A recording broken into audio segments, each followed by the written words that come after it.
Guys, good afternoon again. So, welcome back po sa ating YouTube channel update. Kung ikaw man po ay taga-steal ng Romblon, hello! Good afternoon po and good luck po sa ating pong Sumada tutorial today. So, kung mapapansin niyo guys, nagkapit po kaninang umaga. Dito po ay 4:30. So, ito pong 12:13 ay galing lang naman po sa 4:30, di ba? Kasi yung 12 ay sumada po ng 30.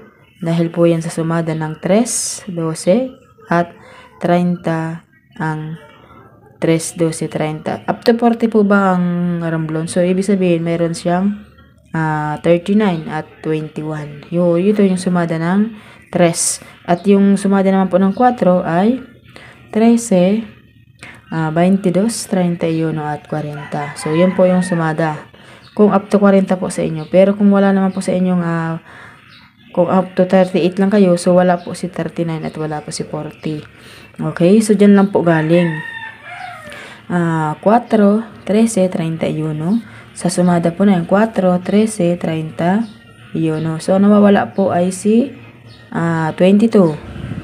And then, next naman po dito po sa 30, meron na pong 30, meron din pong 12. So, ang nawawala po si 21 at si 3.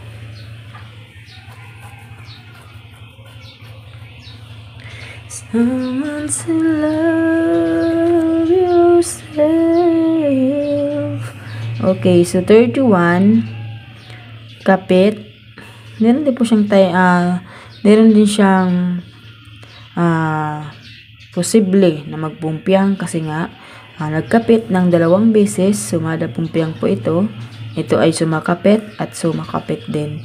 So baka po ngayon ay magsumada tayo ng G's na lang, okay? So, dito lagay natin si G's.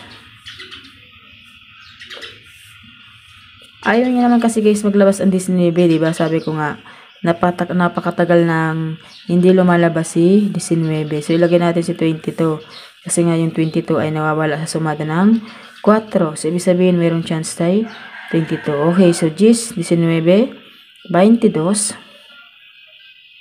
14, 14, 15, 16. 12, 13, 14, 15, 16.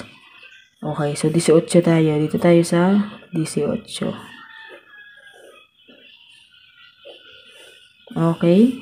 10, 19, 22, 18. So, yan po ang ating sumada updates. Yan. So, kung meron man po sa inyong mga katanungan dyan guys na just PM na lang po. So, ito po yung aking account. Ella Kidor La Madrid. So, yan po yung account ko. Yan. Hindi po yung Manila Madrid kasi guys, mapupunta lamang po yun sa aking Facebook page. So, bembihira naman ako doon guys mag-online. So, di ko po sure kung marireply ko kayo doon agad. Pero pag ito po kasi yung ginagamit kong account. So, naging Ela po yan. Hindi na po naging Mandarin yan. Kasi nga, nangyari po yun doon sa, in-upload ko sa inyo pong tutorial tungkol sa online harassment. So, binago ko lang po yung pangalan ko, para hindi na po sila tumawag or mag-chat na mag-chat. So, ganun. Ayan guys, so sa mga nais po ng mga sideline, gusto po na kumita, gamit po ang cellphone or online. So, pili po kayong PM sa akin. Pwede po kayong magpataya ng online waiting. So, pwede po kayong magpataya sa mga kaibigan ninyo, sa kamag-anak ninyo. Mas mataas naman po sa online kaysa dyan sa, legit naman po siya. Wala pong lokohan. Wala pong nangyayaring lokohan, lalo na po sa GC ko. So, lahat po yun ay binabayaran. Ayan. So, kung meron man pong nanalo, binibigay naman po kaagad ang panalo. So, yun lamang po guys. Maraming salamat po and good luck po sa inyong lahat.